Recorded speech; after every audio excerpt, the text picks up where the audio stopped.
Nama saya Nindya Nazla, absen 3. Nama saya Divanoli Marani, absen 10. Saya Shilalka Widianti dari absen 33. Nama saya Zeni Syaban, absen 36. Kami dari 11 IPA 7.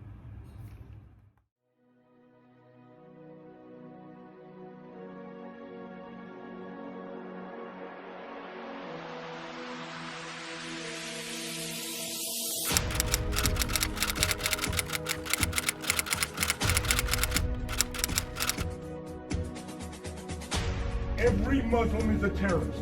Period. Right now. Shut your mouth. Sir. I don't want to hear your mouth. They are desperate and they are emotional. Have not been heard from in years. Rasisme, penistaan agama, hingga etnosentrisme. Ketiga kasus yang marak terjadi di dunia, bahkan di negara kita sendiri. Namun ketahuilah bahwa ketiga kasus tersebut bukanlah hal yang sepele. Kurang toleransi merupakan pokok masalah dari kejadian tersebut.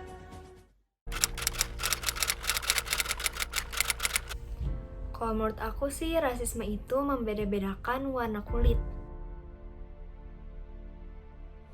Menurut saya, rasisme merupakan sikap yang mempercayai bahwa dirinya atau golongannya merasa superior dibanding yang lain. Menurut aku, rasisme itu ngejek orang lain yang beda suku, bangsa, dan agama. Menurut aku, rasisme adalah mengambil semua hak hidupnya karena berbeda agama, kulit, ras, dan suku.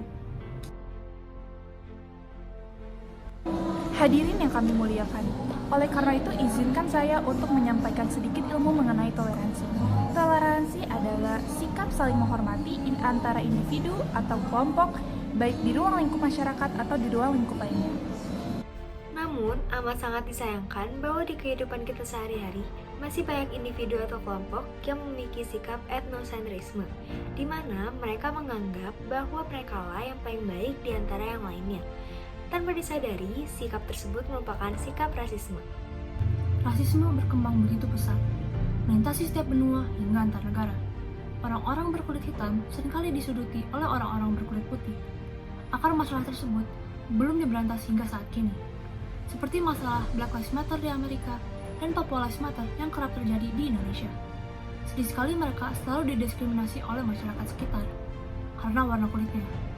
Hingga mereka harus mengorbankan nyawa mereka untuk memperebut hak mereka agar setara seperti yang lainnya.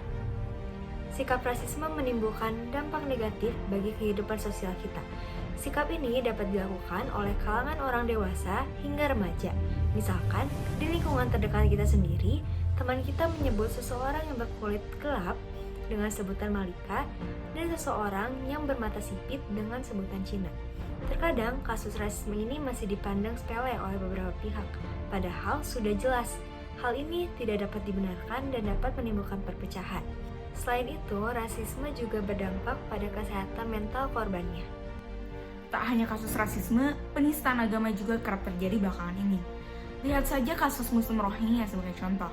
Tak lama kemudian, muncul lagi berita baru mengenai Muslim Uighur di Cina. Pertanyaannya, jika peristiwa ini sering terjadi, lantas apa yang telah kita lakukan untuk menekan angka kasus tersebut? Dan apa kabar dengan toleransi kita sebagai makhluk sosial? Apakah sudah menghilang? Kami yakin, walaupun hanya 30% masyarakat di dunia yang mengimplementasikan sikap toleransi, maka kasus rasisme, etnosentrisme, dan penistaan agama akan dapat turun drastis. Karena sejatinya, sikap-sikap tersebut sangat ditentang oleh seluruh agama. Contoh, dicantumkan dalam surat Quran Al-Hujurat ayat 11 sebagai berikut.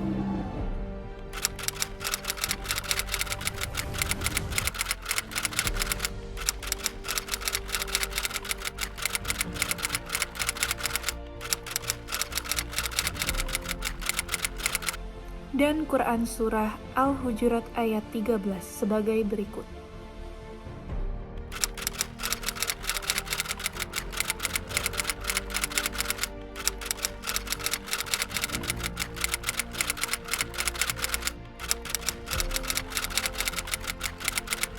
Apabila kasus tersebut dianalisis kembali, kita dapat menyimpulkan bahwa sikap toleransi harus ditanamkan sejak dini. dan mulai dibiasakan untuk berpikir kritis dan melihat suatu hal dari berbagai sudut pandang, agar dapat membuat perubahan sedikit demi sedikit hingga rasisme dan penistaan agama tidak akan terjadi lagi di masa yang akan datang. Jika bukan sekarang, kapan lagi? Jika bukan kita, siapa lagi? Maka dari itu, saudara-saudara sekalian, marilah kita mengutamakan sikap toleransi dibanding rasisme.